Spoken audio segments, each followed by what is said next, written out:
I cannot wait to go back to the stock bore setup this year. It was just so unproblematic.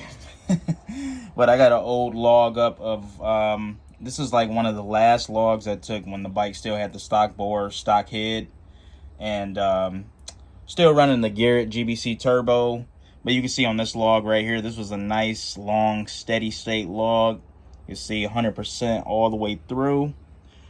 That boost, oops, correction was like a little off right here. It corrects itself later in the log. I think it was somewhere around like 2% or so correction.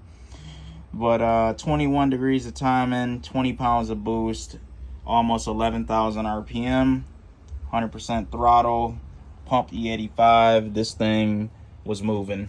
The only reason I really took that setup apart is because, like I said, I had very old valves in the head. They were stock OEM valves. They had actually been through a blow up on my previous Ford EcoBoost turbo set up on the YZ when the turbo used to be up here, and I reused those valves. And I mean, I still ended up making over 100 horsepower with them with this with this setup when I first put the turbo in the rear.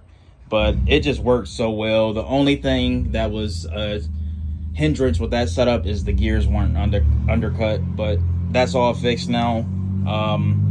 So yeah, it'll be nice to be able to use some stock parts. Don't have to go, you know, scrounging around trying to find all these custom parts. It's just a pain in the ass to do that. The more OEM you stay, the better it is.